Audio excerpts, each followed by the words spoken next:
പ്രമുഖ നേതാക്കളെ കളത്തിലിറക്കി കേരളത്തിൽ നിയമസഭാ തെരഞ്ഞെടുപ്പിൽ സജീവമാകാൻ എൻ.ഡി.എ.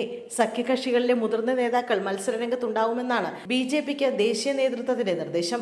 കുട്ടനാട് സീറ്റിൽ ബി.ഡി.ജെ.എസ് പ്രസിഡന്റ് തുഷാർ വെള്ളാപ്പള്ളി മത്സരിച്ചേക്കും. എന്നാൽ അടുത്തിടെ എൻ.ഡി.എയിലെത്തിയ 2020 ചെയർമാൻ സാബു എം ജേക്കബ് മത്സരിക്കാനില്ലെന്ന് നേതൃത്വത്തെ അറിയിച്ചതായാണ് റിപ്പോർട്ട്. മുന്നണിയുടെ പ്രചരണം ഏകോപിപ്പിക്കാനാണ് താൽപര്യമെന്ന് സാബു എം ജേക്കബിന്റെ നിലപാട്. അതേസമയം തെരഞ്ഞെടുപ്പ് പ്രഖ്യാപനം അടുത്തുതന്നെ ഉണ്ടാകുമെന്നതിനാൽ ഇതിനോടകം ധാരണയിലെത്തിയ മണ്ഡലങ്ങളിൽ സജീവമാകാനും ബി.ജെ.പി. നേതൃത്വം നേതാക്കൾക്ക് നിർദ്ദേശം നൽകി.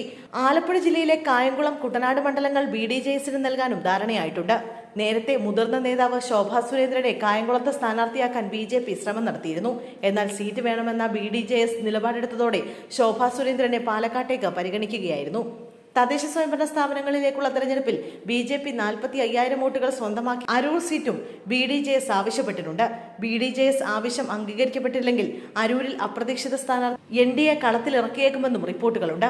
അതിനിടെ വ്യാഴാഴ്ച പാലക്കാടെത്തിയ ശോഭാ സുരേന്ദ്രൻ അനൗപചാരികമായി പ്രവർത്തനം ആരംഭിച്ചു. RSSലെ മുതിർന്ന നേതാക്കളുമായി ശോഭാ സുരേന്ദ്രൻ കൂടിക്കാഴ്ച നടത്തുകയും ചെയ്തു. മുൻ സംസ്ഥാന പ്രസിഡന്റ് കെ സുരേന്ദ്രൻ മഞ്ചേശ്വരം മണ്ഡലത്തിൽ ഇതിനോടകം പ്രവർത്തനങ്ങൾ ആരംഭിച്ചിട്ടുണ്ട്. സംസ്ഥാന വൈസ് പ്രസിഡന്റ് സി കൃഷ്ണകുമാർ മലമ്പുഴയിലും സജീവമാണ്. തദ്ദേശ സ്വയംഭരണ സ്ഥാപനങ്ങളിലേക്കുള്ള തെരഞ്ഞെടുപ്പിൽ ബി.ജെ.പിക്ക് 45,000-ലധികം വോട്ടുകൾ ലഭിച്ച മണ്ഡലങ്ങളാണിവ. അതേസമയം പാലക്കാട് സീറ്റിലേക്ക് പരിഗണിക്കപ്പെട്ടിരിക്കുന്ന ബി.ജെ.പി. പാലക്കാട് ഈസ്റ്റ് ജില്ലാ പ്രസിഡന്റ് പ്രശാന്ത് ശിവൻ ആലത്തൂരിൽ മത്സരിക്കുമെന്നാണ് പുതിയ റിപ്പോർട്ട്. ബി.ജെ.പി. വക്താവ് ശങ്കുട്ടി ദാസിനെ ഷൊർണൂറിലും മത്സരിപ്പിച്ചേക്കും. ബി.ഡി.ജെ.എസ് നേതാവ് M.R. അനുരാഗ് നെന്മാറയിൽ സ്ഥാനാർത്ഥിയായേക്കും. 2020 മുന്നണിയുടെ ഭാഗമായതോടെ എറണാകുളം ജില്ലയിലെ പ്രധാന സീറ്റുകൾ ബി.ജെ.പി. വിട്ടു നൽകിയേക്കും. തൃക്കാക്കര, കുന്നത്തുനാട്, പെരുമ്പാവൂർ, കോതമംഗലം, വൈപ്പിൻ എന്നിവ ഉൾപ്പെടെ മിക്ക സീറ്റുകളും 2020 അവകാശവാദം ഉന്നയിച്ചിട്ടുണ്ട്.